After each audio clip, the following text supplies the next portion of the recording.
Bonjour, bonjour, je suis ici avec mon ami Esli Zungrana et on s'est retrouvé quoi? Au LTO, lycée technique de Ouagadougou, et là c'était mon ancienne classe, je crois que j'étais en quoi? AB3, seconde AB3, et j'avais la première G2. T'étais brillant? Bon d'accord, je laisserai le soin à d'autres qui ont fait la même classe que moi de dire que j'étais brillant. Regardez qu'est-ce qu'on voit ici, terminal G2, bon c'est à l'envers mais quand même vous pourrez lire. Et ça c'est le couloir.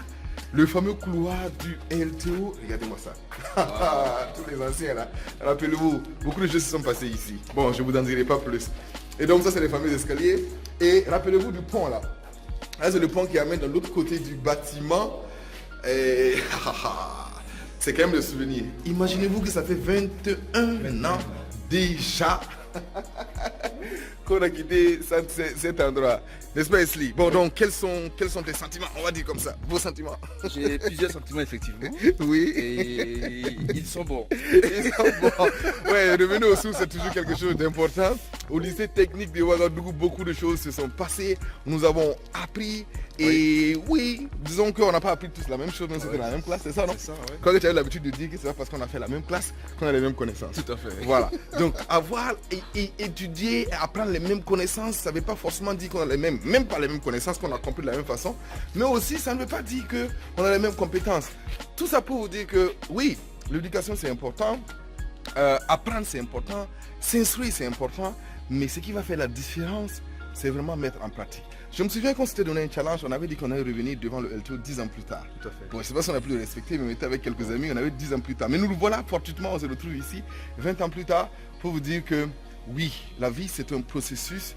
Et ce que vous avez appris, c'est qui va faire la différence entre ceux qui apprennent les choses, ceux qui ont les connaissances, et ceux qui réussissent vraiment, c'est de mettre en pratique ce qu'ils ont appris. Donc j'aimerais dire, moi j'ai étudié, j'ai fait le bac G2, donc c'est quoi? Comptabilité, gestion. Plus tard, j'ai fait la science économique et de gestion. Aujourd'hui, je suis conférencier, formateur, coach. Et lui, Esli? Alors moi, j'ai fait la TI, la seconde TI, ensuite j'ai fait le bac F1 et la mécanique générale. Mais aujourd'hui, je suis conseiller industriel. Consultant international. Voilà, consultant certifié dans l'acoustique et la vibration.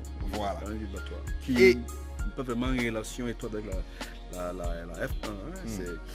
C'est une ouverture d'esprit que nous avons je ne sais pas. Exactement. Et c'était le sujet, c'était pour vous dire que oui, quel que soit ce que vous avez étudié, vous êtes capable de trouver votre passion et d'exercer dans cette passion-là. Vous n'êtes pas obligé de vous confiner, de rester dans ce que vous avez étudié. Tout à fait. D'accord? Donc ce qu'on a étudié, on peut avoir une ouverture d'esprit, apprendre davantage autre chose, mais surtout pratiquer, mais vous devez suivre votre passion, écouter et vivre intentionnellement. Merci, c'est tout pour cette vidéo d'aujourd'hui que je voulais vous faire comme ça par surprise, juste parce que j'ai rencontré mon ami OLT. On se donne rendez-vous ici pour aller manger spaghetti Sumbala.